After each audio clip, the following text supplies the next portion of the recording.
Okay, I have to start off by saying that I lied. I completely lied to you guys, and I am so sorry, because I actually did see Avatar and Ash. Fire and Ash, sorry, literally just last night. I didn't mean to lie to you, but I did lie when I said it was going to be more than a week before I watched the movie. It was just a spur of the moment thing, and I'm like, now that I've seen it, I'm really excited to talk about it, because I literally spent 3 hours of my fucking life watching it. So now, welcome back to Movie Ivy, the channel where I talk about today's movies that I so happen to see, and I'm going to tell you if it's worth your screen time or your money, and so on and so on and so forth.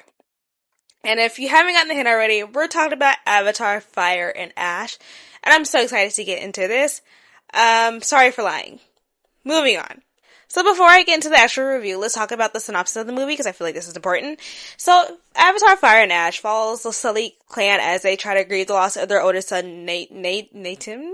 I always say his name wrong, but you know who I'm talking about if you've seen other movies. They're grieving the loss of him, and they're trying to find their peace in this water clan that they are in. And while all this grieving and this is happening, a new clan comes up and is their biggest enemy.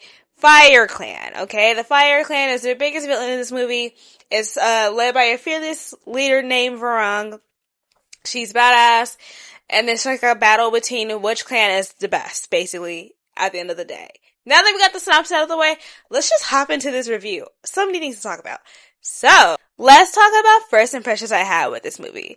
Okay, so first impressions that I even had with this movie was like, oh, we're doing like the elements I see now. Like, first we had earth, then we had water, now we have fire. Like, what are we, the last Avatar? The last airbender type thing? Like, what the fuck is this? I'm like, what is the next movie gonna be? Air? That was kind of my first impression, just based off the title itself, and I kind of think that's gonna track. I think the next movie is gonna be about an air clan, or maybe we're still on fire, I don't know, but I feel like we're just kind of following the elements of the world, you know, earth, water, fire, and air. That was my first impression. I didn't really see any trailers for this movie. The only thing I really saw was like clips of Varang, and I was like, ooh, that was a good first impression, because she seems like a really good villain. Like, she captured my attention. She was really, really good at it.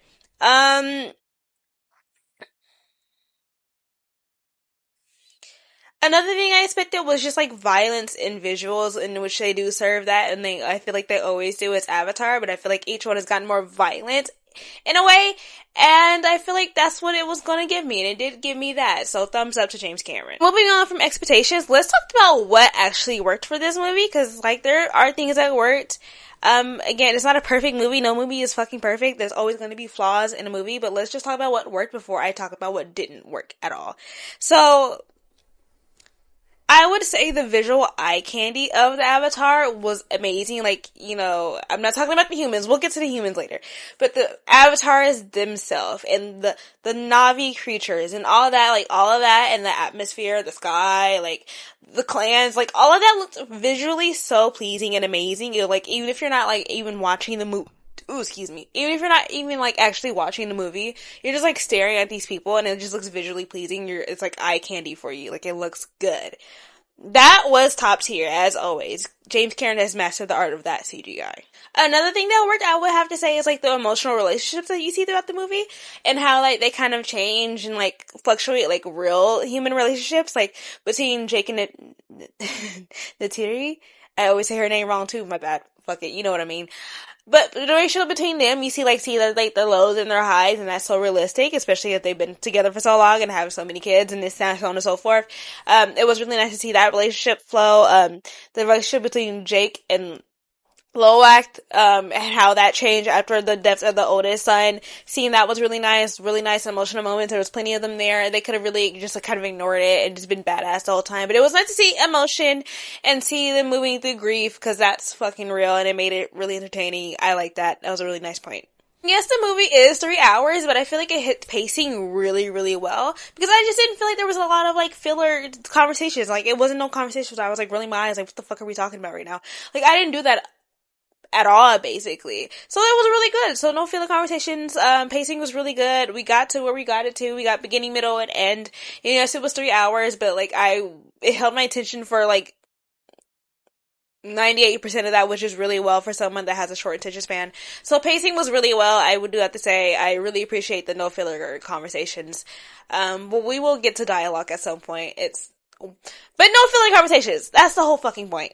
Sorry. Another really great point that I think is probably one of my favorite things is like the Neytiri versus Varang type of beef. Like it was like two boss bitches like fighting against each other, and it was really fun to see. I want to say like who's the head bitch in charge here. That's kind of the whole fight that you kind of see going on. It was like no words spoken between them barely. It was just like action on site, but it was just really fun and it really worked their fighting chemistry.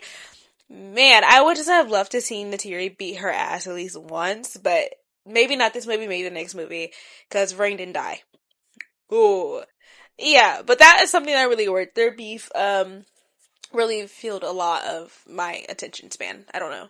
Now, while I did love like the head bitch in charge fight, I do have to say my favorite moment was like the opening scene that we had where oh, fuck ever, and Lil Walk are like having this conversation, and we find out like the older brother doesn't blame Lil Walk for his death, and it was just a really soft, emotional opening moment that really will catch your attention, and you're like, oh, like, it just really got your attention. It was really cute, it was really fun, and I love to see that, again, that he didn't blame Lowak for his death, because it wasn't Lowak's fault.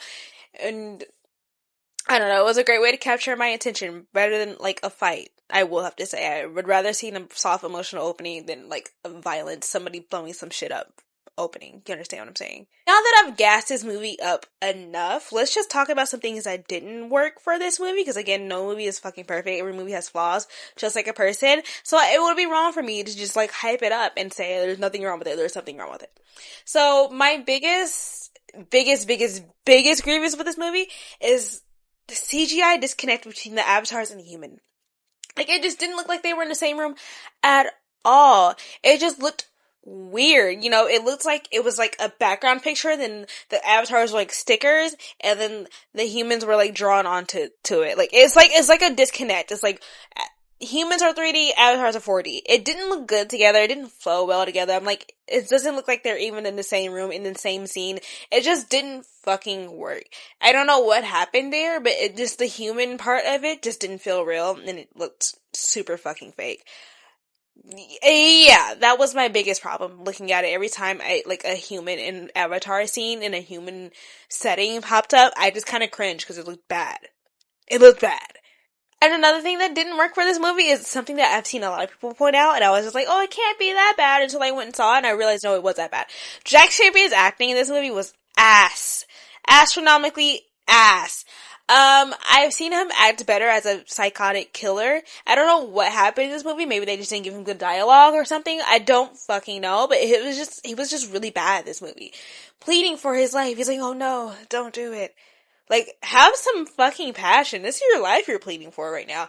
It just was so bad, and it was so much the movie involved Spider, and it made me so annoyed, actually, because, like, he could not act, and it was, like, ruining scenes. Like, I didn't like it. How are you getting out-acted by a fucking CGI avatar? His acting was just so fucking bad, and I don't want to shit on Jack Champion too much, but it was really bad, and I just really hate that he was involved in the majority of the movie, because it really ruined it for me, personally. But speaking of Spider, I do have to say, most of the problems in the Avatar movies nowadays are Spider's fault. He is a problem. Why do we still have Spider? Just saying. But that's like a whole different rant for a different day. We're not talking about that right now. Another thing that I think didn't work, or I just really didn't like about this movie, is how they like tease the fire people. Like, the whole title of this movie is Avatar Fire and Ash, but I feel like the fire people were only in like 20 minutes of this movie, which is such a shitty thing. Cause like, it would have been cool to see more of these villains. Like, they were interesting. Like, I get if you're trying to save it for the next movie, but if that's the case, don't name the movie fucking Fire and Ash, because Fire and Ash people are barely in it. They're barely in it. It's so fucking misleading. And I really wish I would have seen more of Varang. Like, we saw Varang for the first, 30 minutes of the movie, and then once Coleridge came in, again, she just kind of became Coleridge's, like, lapdog. She'd, like, disappear into the background. It was, like, a big fucking tease for what I would have love to see more of her as the villain herself. Because she had that aura to just be the main bad bitch villain herself.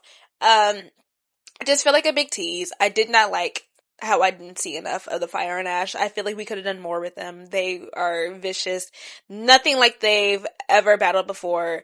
Fuck the humans. Let's talk about the Na'vi Fire and Ash. Thank you.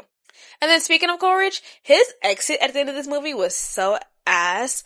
I don't know if this means he's going to be in the next one. She probably is, because we don't actually even see him die, like, really, really die on screen. So he's probably going to be the next one, but either way it goes, the end of him, his exiting of the movie was so ass, just because I feel like it was a cop-out. It was a really big cop-out, like, oh wow, he just threw stuff off the cliff.